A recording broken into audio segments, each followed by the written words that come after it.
Voilà, on est aujourd'hui avec, Alex Ferrini. Alex, je suis vraiment ravi de te recevoir et d'organiser cette interview pour le groupe Vivons Cru. J'ai vu ton film, Vivante. J'ai eu la chance de le voir au cinéma, au Club de l'Étoile à Paris, avant cette période, de confinement. C'est un film vraiment magnifique, que je trouve, très inspirant à beaucoup de niveaux, qui va très certainement, parler à plus d'une personne, dans ce groupe et parmi toutes les personnes qui sont intéressé, sur le sujet du vivant au sens large. Ton film aborde, à travers un parcours, à travers le parcours d'Elfie, beaucoup de sujets. Voilà, j'ai trouvé que c'était à la fois, émouvant, d'un point de vue humain. On apprend des choses, on apprend beaucoup et en même temps, on ne nous assène pas une vérité et c'est ça qui est intéressant aussi, c'est que ça permet vraiment à chacun de se faire une opinion, d'ouvrir des portes et de réfléchir. Et donc, j'avais très envie de t'inviter ici pour te présenter à ceux qui ne te connaîtraient pas encore, parler de ce film à l'occasion de sa sortie en VOD, puisqu'on a la chance maintenant de pouvoir avoir accès à ce film en VOD. C'est pratiquement, je dirais, la période idéale pour le faire. Donc, merci pour ça. Et Alex, je voulais commencer par te demander de nous parler un petit peu de la genèse du projet, la genèse de ce film. Voilà, comment t'es venue cette idée et comment est né le projet? Yes, et ben, merci Tom de cette invitation et bonjour à toutes et tous. Donc la genèse de Vivante, il découle toujours pour moi, de ce premier voyage que j'avais fait en Amérique du Sud et qui m'avait, invité en tout cas à être en observation en fait de la magie du vivant, de ce mystère, mais tant à l'extérieur de moi qu'à l'intérieur de moi. Et du coup, de ce voyage, j'en ai découlé pas mal de films, dont Régénération, donc qui est basé sur le principe de l'homéostasie, et Vivante n'est pas la suite, mais je dirais plus un complément, comme la nuit est le complément au jour, du coup qui est basé sur un autre principe du vivant, le principe de l'hormèse. On pourra d'ailleurs l'expliquer, l'expliciter. Et du coup, voilà, c'est ça, c'est juste d'essayer de partager plus de connaissances, de savoir sur le fonctionnement du vivant. Donc, quand on parle de fonctionnement du vivant, c'est forcément du fonctionnement de notre corps, parce que l'humain fait partie de cette famille. Et je pense qu'inconsciemment, on le désapprend petit à petit.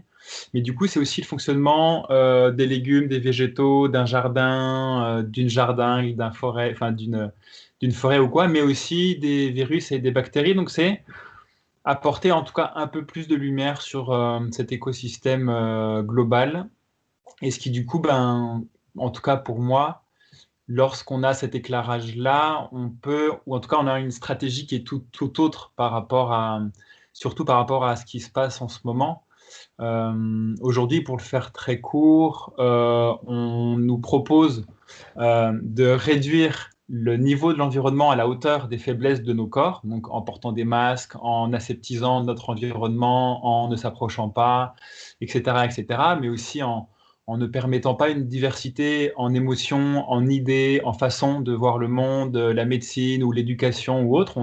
On essaie vraiment de réduire et de conformer cet environnement à la hauteur de la faiblesse de notre corps qui va en grandissant. Et au final, avec cette compréhension-là, on fait presque l'inverse, c'est qu'on rehausse le niveau du corps à la hauteur de la richesse de l'environnement. Et du coup, c'est une invitation à embrasser le monde, une invitation à devenir presque notre environnement, à embrasser la diversité, la différence de l'autre. Quand on parle de physiologie, bah voilà, le chaud, le froid, le jeûne, la respiration, mais c'est beaucoup plus profond que ça. Pour moi, c'est vraiment pas une méthode, mais presque une philosophie de vie. En tout cas, ça peut être vécu comme quelque chose de très intérieur et très profond. Donc voilà. Et donc, tous ces sujets qui te passionnent depuis longtemps, tu as décidé de les explorer à travers ce film, mais l'impression en explorant les sujets individuellement, mais en prenant le parcours de cette jeune fille à laquelle on s'attache énormément pendant le film. Et en prenant son parcours à elle, on explore et on touche à tous ces différents sujets sans nécessairement aller chercher une expertise, même si tu fais intervenir des experts dans le film, mais on a l'impression d'une approche un peu plus globale et aussi un peu plus à la première personne. Comment t'es venue l'idée de... Peut-être tu peux nous parler aussi de ta rencontre avec Elfie et comment t'es venue l'idée de construire ce film à la première personne plutôt que d'aller explorer chaque sujet indépendamment. Hmm. Elfie, donc pour la présenter en quelques mots, elle fait partie de ce genre de personne qui en ce moment même aurait été du coup sur une chaise parce que elle a une maladie dite incurable et dégénérative et surtout une intensité dans sa concentration, dans ses prises de sang ou quoi, qui l'aurait amené dans les 2-3 ans du coup, il y a 7 ans, à vraiment avoir des symptômes beaucoup trop forts. Du coup, elle fait partie de ce genre de personnes où en tout cas des personnes en blouse blanche se sont donné le droit de lui figer son futur, de lui mettre des murs sur son futur sans forcément émettre un doute. Et, et voilà, du coup, ben, Elfie, on a pris Elfie, enfin j'ai surtout décidé de prendre Elfie parce qu'elle fait partie de ces personnes-là qui au premier rapport, au premier regard en tout cas, n'ont pas forcément cette force intérieure. Enfin, cette force, quand on la regarde, elle est... Moi, c'est une fille qui est mince, qui est petite. Bon, ben, et pourtant, l'idée, et c'est toute l'analogie du film, c'est vraiment de faire la comparaison avec le feu intérieur. Donc, Elfie, je pense que son feu intérieur, en tout cas son feu de santé, quand on parle de santé, était réduit à quelques braises. Sa capacité adaptatrice était vraiment très très faible. Et l'idée, c'est voilà, petit à petit, de faire grandir ce feu-là pour qu'il devienne un grand feu qui flamboie. Donc pourquoi Elfie? Pour dire que la force, en fait, on l'a tous en nous. C'est pas que les champions du monde, que les Rambo, les Schwarzenegger, etc. Ou même dans le film, il y a aussi cette population de sportifs qui utilisent ce principe de l'hormèse pour avoir des résultats par rapport à, voilà, au sport qu'ils font. Il y a cette population du coup qui ont des symptômes aussi, qui sont dits malades, qui cherchent à avoir des résultats pour se sortir, pour retrouver un équilibre au niveau de la santé. Et du coup, de par Elfie, de par le jeu, de par l'identification en tout cas à son chemin, son personnage, c'est de partager le fait que la santé, c'est bien plus.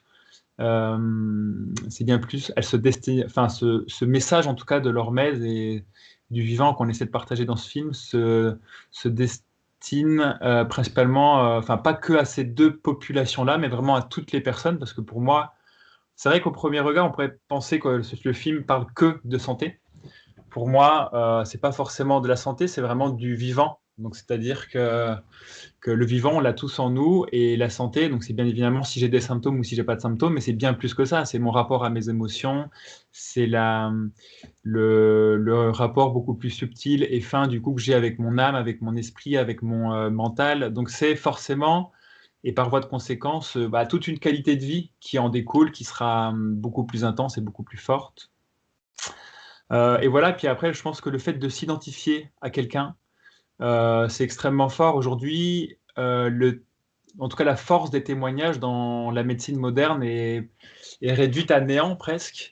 Si moi, ben, aujourd'hui, j'ai voilà, une maladie dite incurable et dégénérative et que je me soigne, je retourne voir mon médecin. Il y a des grandes chances, en tout cas, moi, 99% des personnes que je croise, ils me disent que voilà, ils sont retournés voir leur médecin et il leur a dit, ben oui, mais vous avez eu de la chance, il faut faire attention, c'est dangereux si tout le monde fait comme vous, etc., etc. Et là, avec ce film, l'idée, c'est vraiment de mettre les témoins à la même hauteur que les experts, parce que pour moi, de par leurs expériences, ils sont devenus des experts. Et c'est donc de retrouver un peu cette humilité de qu'est-ce qui a fait que, en fait. De retrouver enfin, de se remettre en mouvement dans cette grande enquête du mystère, de la compréhension de ce grand mystère qu'est la vie, et de voir et de se demander, en fait, mais qu'est-ce qui a fait que? Qu'est-ce qui a fait que en toi, ça s'est incarné, que ça vit maintenant dans chacune de tes cellules, alors que pourtant, il y a 5 ans, bah, je t'avais dit que c'était mort, en fait, pour ta pomme. Donc voilà, toutes ces forces-là, qui je pense, ouais. Et c'est ça qui est très intéressant dans le film, c'est qu'à la fois on est dans un parcours personnel où on suit le parcours d'Elfie et en même temps, il y a un assemblage extrêmement minutieux et très intelligent dans le montage aussi, avec des témoins, qui racontent un peu leur parcours, des experts. On a Thierry Casanovas, on a Julien Allaire pour nommer seulement eux, il y en a beaucoup d'autres et donc c'est à la fois en parallèle ce parcours personnel, de Elfie sur un chemin de guérison, en tout cas sur un chemin de recherche de guérison à travers l'hormèse, et aussi ces témoignages et ces expertises qui font une sorte de triangle tout au long du film, et on passe en permanence de l'un à l'autre, et donc ça nous donne une vision vraiment à 360 degrés de ce qu'est l'hormèse, mais aussi, je pense, du vivant au sens plus large. Est-ce que tu peux nous raconter comment ça s'est construit pour toi? Comment se sont faites ces rencontres avec Elfie, avec les différents témoins que tu as décidé d'inclure dans ton film, avec les experts? Comment tu as eu ces rencontres et comment tu as fait le choix d'inclure telle ou telle personne? Mmh. Moi, je dis souvent que mes films viennent en conséquence d'un cheminement intérieur, et du coup, c'est avant tout une enquête très personnelle que je fais de moi à moi. Mes films, moi, je les écris pas trop, c'est vraiment, à la fois mon défaut et ma force. C'est que voilà, je sens qu'il y a un sujet, je sens que j'ai déjà beaucoup appris personnellement avec, ce sujet-là et du coup, je pars en recherche pour, voir si des gens devant ma caméra veulent bien en témoigner, que ce soit des experts ou des témoins. Mais du coup, c'est un peu la même chose. Et du coup, c'est un peu ça. L'idée ensuite, c'est de faire une grande salade avec un maximum de points de vue qui parlent de ce même sujet avec leurs propres mots, avec leurs propres expériences. Et c'est là où on touche pour moi, où chaque spectateur pour moi va pouvoir trouver ce qui lui parle, ce qui lui touche, ce qui crée un écho en lui. Dans le film, par exemple, il y a des médecins, il y a des naturopathes, il y a des agriculteurs, il y a des chercheurs indépendants, donc il y a du coup des scientifiques, des épigénéticiens, il y a du coup tous les témoins aussi qui ont des symptômes différents, donc des maladies différentes. Et c'est vrai qu'aujourd'hui, avec notre monde moderne, on a tous participé à créer un remède très spécifique pour un symptôme. Alors que là, assez bizarrement et mystérieusement et magiquement, je dirais, on voit que plusieurs symptômes ont été rééquilibrés, on va dire, par une approche. Une approche qui, au final, si on la définit en une phrase, nécessite que de remettre du vivant dans notre corps, de l'amour, de la force, parce que le principe de l'hormèse, ça propose vraiment de renforcer un organisme vivant, que ce soit un arbre, un légume, un jardin, un corps, etc. Du coup, par cette approche avec le stress qui nous invite à nous mettre dans un inconfort, qui nous invite à nous remettre en mouvement, dans un inconfort et qui va être suivi d'un temps où on va retrouver une zone de confort, une zone de repos qui va en réalité être une zone où on va s'adapter, on va intégrer le stress qu'on a vécu. Donc c'est vraiment par ce système de vagues, ce nouveau rapport au temps aussi où le stress n'est plus à 70% sur une période longue qui a plus tendance à nous épuiser et à épuiser toutes les ressources qu'on a en nous. Mais du coup, avec ce système de vagues, on va voir qu'on va arriver à une amplitude, à une intensité de vie qui va en grandissant.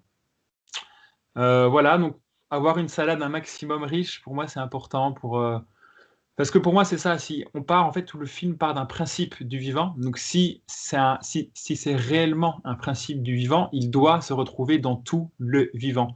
Donc c'est-à-dire que si ce principe-là, on n'arrive pas à le retrouver dans des légumes, des arbres, de la terre ou quoi, c'est qu'il y a un truc qui ne va pas et c'est encore trop de l'ordre de la croyance ou d'une théorie plutôt que d'un principe qui est là en fait. Et c'est ça qui est fort dans ce film, c'est qu'il y a plein de médecins qui se lèvent dans les salles, quand je le présentais en tout cas dans les salles de cinéma avant le confinement, qui se lèvent et qui disent bah oui en fait, comment est-ce qu'on peut être contre en fait? C'est un fait, c'est là, c'est que du bon sens presque, c'est que de l'observation. Et ensuite, il n'en tient qu'à nous que d'incarner, que de mettre en pratique ce principe de vivant dans le monde de la santé.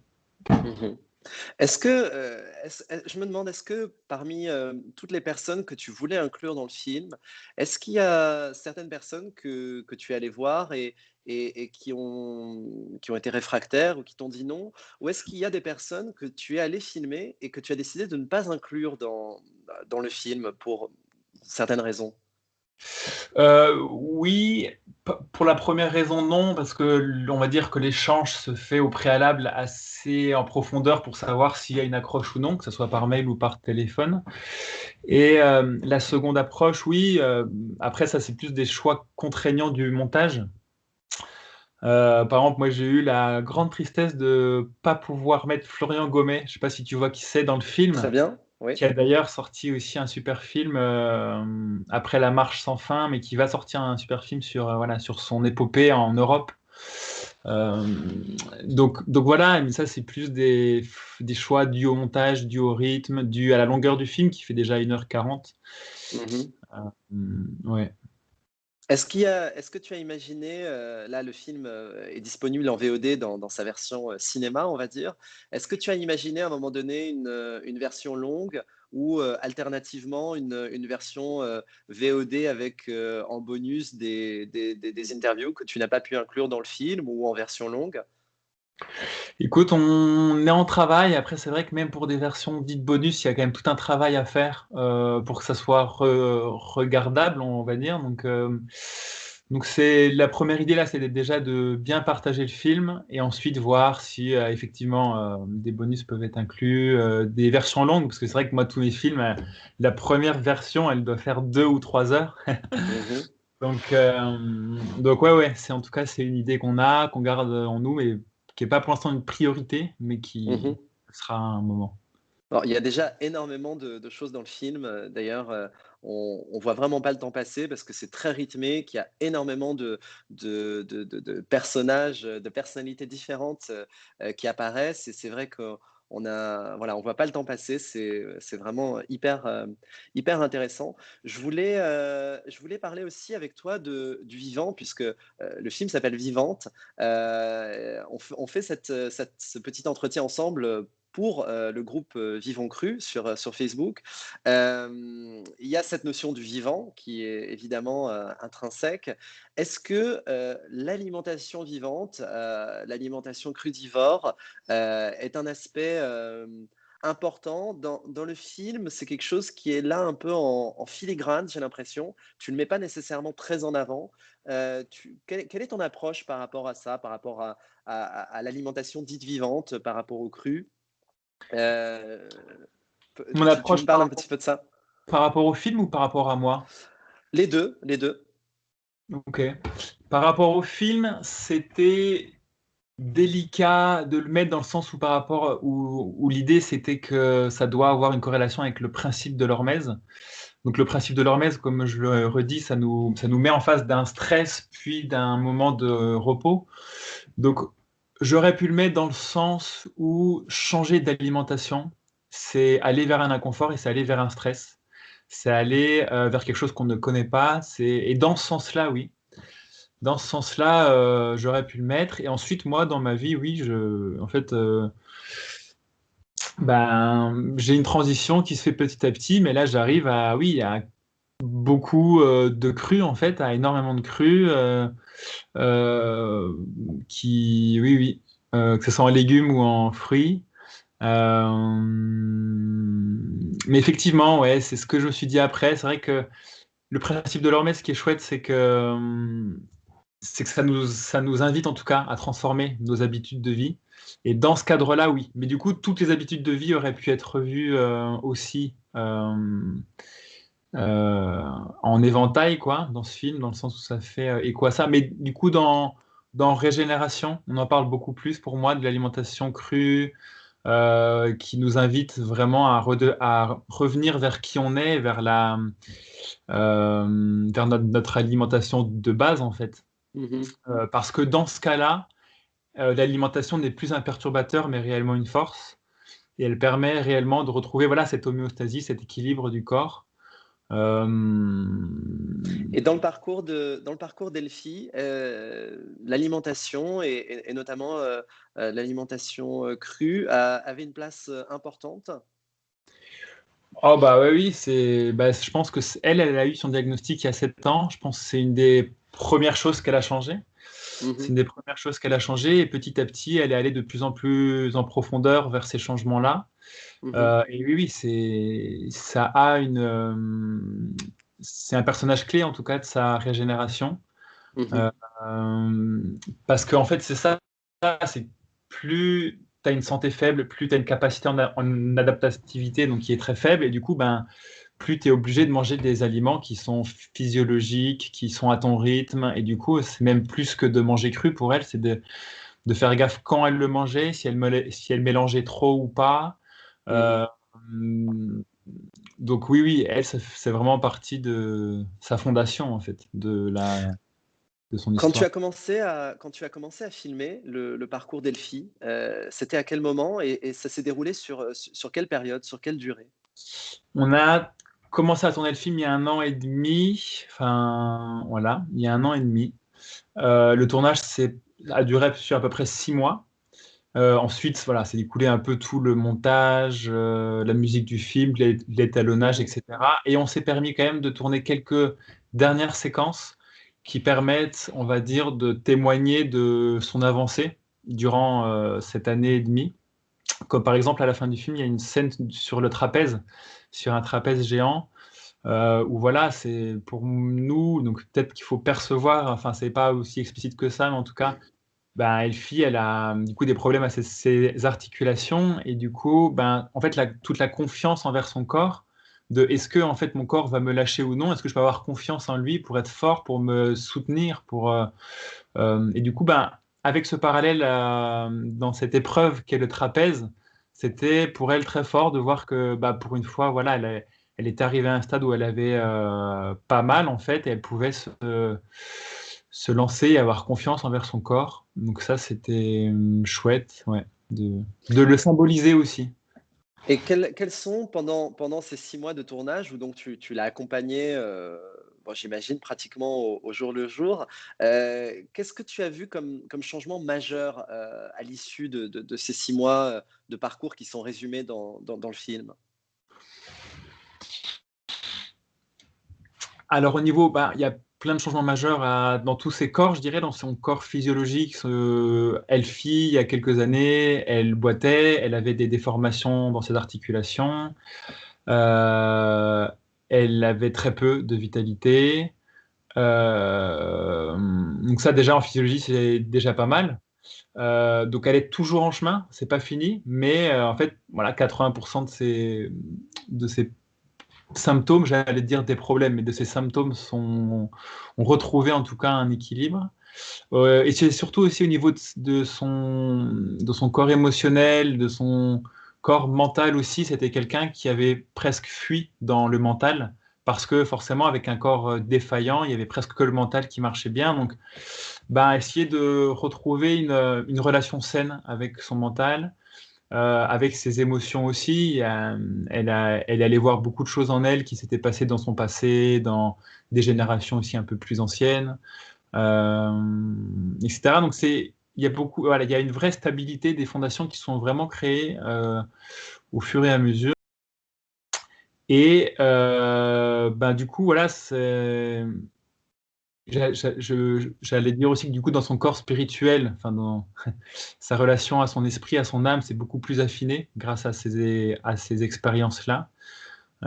Et c'est vraiment aussi pour moi tout le bénéfice de ce genre de chemin-là. C'est comme je le disais, c'est vraiment pas que pour les champions du monde, les sportifs ou les symptômes, ou ceux qui ont des symptômes. C'est vraiment pour retrouver, c'est vraiment le premier but du film, c'est pas de se soigner, mais c'est vraiment de retrouver une connexion à soi, vraiment au plus profond de notre être. Et c'est pour ça, même en suivant Elfie, je pense qu'on se reconnaît tous quelque part, parce qu'on arrive parfois à filmer, à entrevoir en fait cette partie de nous qui est très très très universelle en fait, cette partie de nous qui est presque immuable et qui est en chacun de nous en fait. Donc euh, donc voilà, je sais plus trop quelle Bah, était c'est ta. vrai que quand on voit Elfie au début du film et à la fin, on a vraiment l'impression presque de voir une autre personne.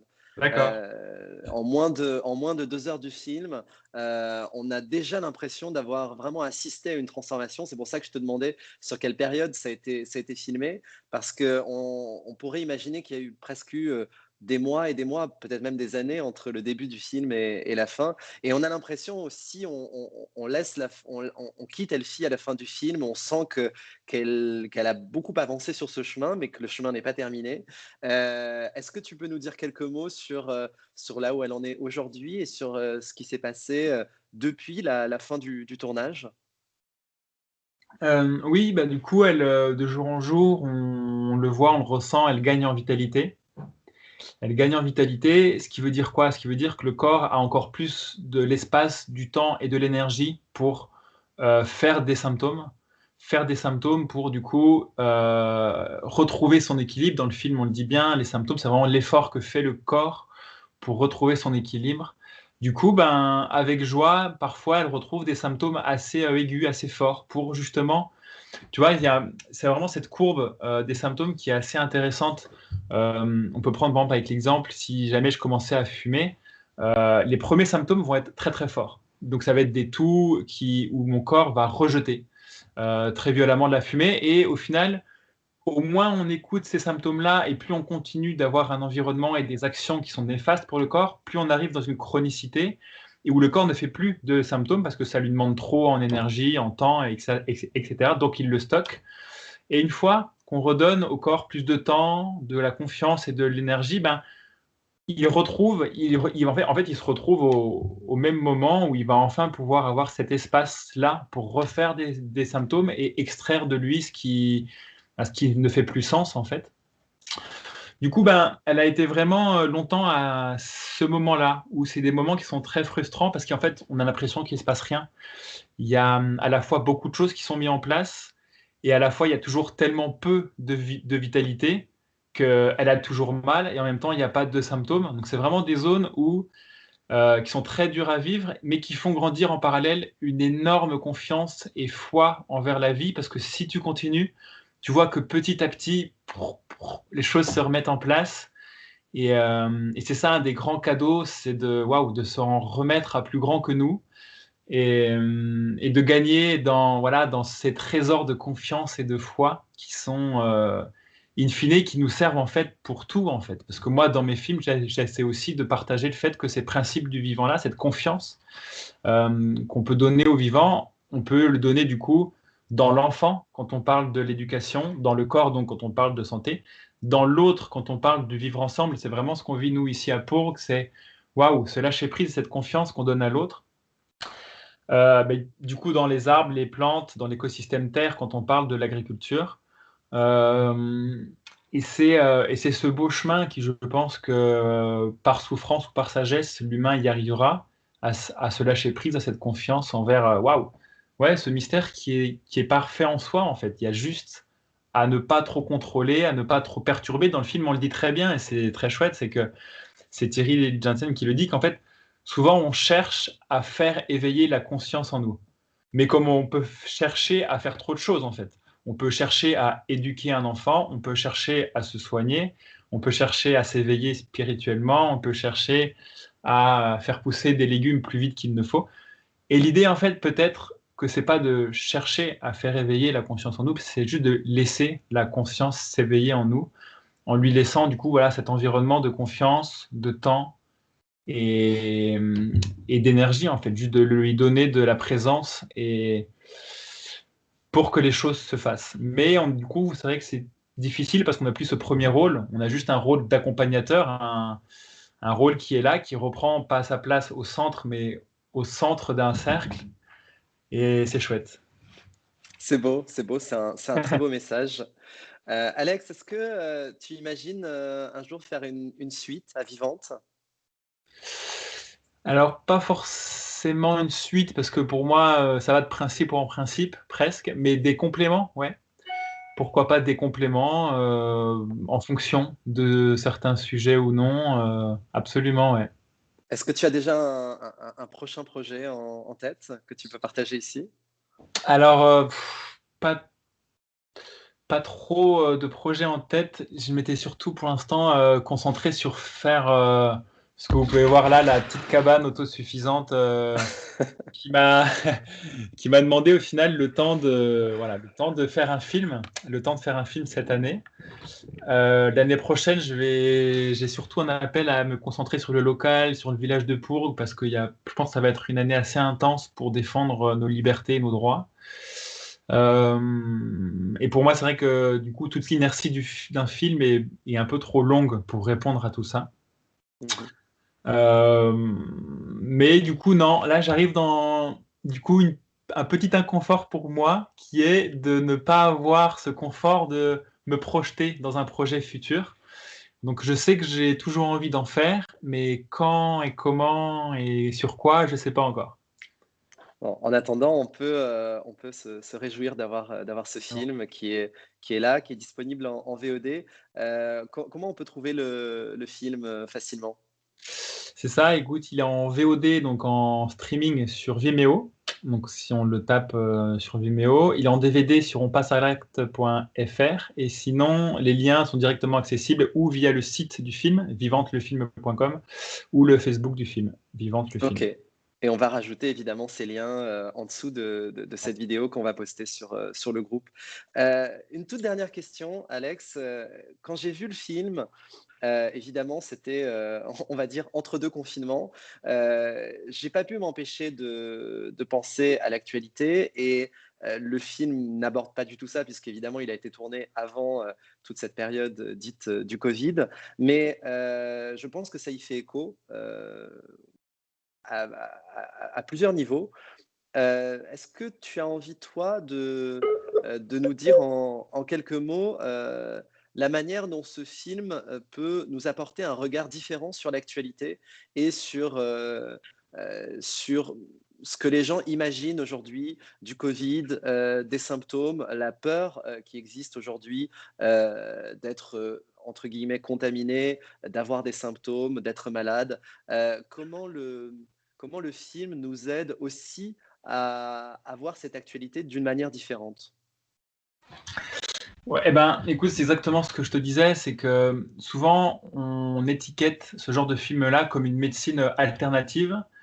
Or, pour moi, donc, il y a la médecine, tu vois, qui est là, qui propose un chemin, qui a tout son sens dans une urgence, et du coup, la médecine alternative qui propose un autre chemin, mais où le but est le même. Et pour moi, dans ce genre de compréhension du coup du vivant et du coup de la santé, eh ben, en fait, c'est et un autre chemin et un autre but qui est présenté. Donc, comme on le disait, comme je le disais, du coup, ce but de la médecine moderne, qui est surtout basé sur le paradigme pasteurien, nous invite vraiment dans ce cas-là, à rabaisser le niveau de l'environnement à la hauteur de la faiblesse de nos corps. Donc, si on écoute ça, on se retrouvera dans 5 ans, 10 ans à porter tous des combinaisons, à se faire vacciner pour toutes les bactéries et les virus qui existent à l'extérieur de nous-mêmes tous les 6 mois, de porter des vêtements, de porter des chaussures, de nous couper, en fait, de créer un maximum de frontières entre moi, même mon soi à moi, et mon environnement. Donc aussi se couper de l'autre, se couper de ses enfants, se couper d'un maximum de choses qui créent une diversité. Et ce genre de film nous propose vraiment de nous mettre à la hauteur de la richesse de l'environnement. Et pour ça, c'est vraiment un chemin d'unicité, un chemin où on va aller vers cette diversité-là, un chemin où on va aller du coup vers cet inconfort-là et qui va participer à nous renforcer. Du coup, c'est vraiment deux chemins qui sont très différents. Moi, ça m'invite plus, avec cette compréhension-là, à continuer de faire la bise et une accolade à quelqu'un qui a la grippe, à quelqu'un qui ne se sent pas forcément très bien en face de moi. Ben, en fait, presque à l'intérieur de moi, je vais me dire, bah, en fait, top, je vais me nourrir pendant que je suis encore fort de ta diversité, en fait, pour en fait, in fine, devenir mon environnement. Parce que je pense que c'est quand on deviendra réellement notre environnement, donc qu'il y aura vraiment une différence très fine entre mon environnement et moi, qu'il n'y aura plus, que les symptômes en tout cas n'auront plus de sens pour être là, parce que les symptômes pour moi c'est vraiment des messagers pour nous dire que là on va un peu trop loin par rapport à qui on est. Et on va un peu trop loin par rapport aux lois qui sont, et ça je pense c'est un message qui est assez dur à entendre, mais à des lois qui nous sont supérieures, à des principes du vivant qui sont supérieurs à l'humain. Et c'est vraiment tout aussi le message du film, c'est de dire que l'humain vient vraiment en conséquence d'une matrice. C'est pas lui qui crée tout ce qu'il veut et comment il le veut et quand il le veut. Donc voilà, mais dans tous les cas, comme je le dis souvent, ou par sagesse ou par souffrance, on en arrivera là parce que ce paradigme pastorien marche, il marche très bien, il est très beau, mais que sur du très court terme. On le voit et on le dit dans le film, les principes du vivant, donc sont vraiment partout, sont présents partout dans tout le vivant, mais du coup aussi dans les bactéries et les virus. Du coup, ce qui fait qu'en fait, en leur apportant des stress, que sont du coup les antibactériens, les antiviraux ou autres, eh ben, ces souches se renforcent de génération en génération. Comme ils ont surtout des vies assez courtes, de 20 minutes, ils traduisent de génération en génération cette adaptation à ce stress-là. Ce qui fait que plutôt que de les détruire, on fait plus de la musculation de bactéries et de virus plutôt que l'inverse. Et voilà, et quand la différence entre la faiblesse de nos corps qui se renforce, on va dire, qui s'affaiblit de génération en génération, et la musculation de bactéries, quand cette distance-là sera trop forte, on sera balayé, et parce qu'en fait, on n'aura plus de sens, on ne fera plus sens dans cet écosystème Terre. Donc voilà. Et donc, le film, ton film, Vivante, nous invite justement sur ce chemin qui vise à renforcer nos faiblesses et à réfléchir à une approche, à un paradigme différent justement, à la fois de nos faiblesses, de notre renforcement. Je pense que ça donne une vision tout à fait nouvelle même de ce qu'est l'immunité, de ce qu'est le système immunitaire et de la manière dont on peut être plus fort et voilà, expérimenter des choses différentes qui vont aller chercher aussi dans nos ressources des choses qui nous étaient peut-être inconnues à travers notamment les expériences de l'hormèse et tous les autres sujets que tu abordes dans le film. Alex, je voudrais te dire un grand merci pour ce moment que tu nous as offert, pour ce film vraiment magnifique. J'encourage tout le monde à aller voir le film en VOD ou à se le procurer en DVD. On va mettre donc tous les liens. Le site, on le rappelle, c'est vivantelefilm.com. C'est Merci ça. beaucoup, Alex. Beaucoup, Tom, pour ton temps, ton intérêt. C'est génial. Merci beaucoup. Merci à toi. À bientôt. Merci à toi.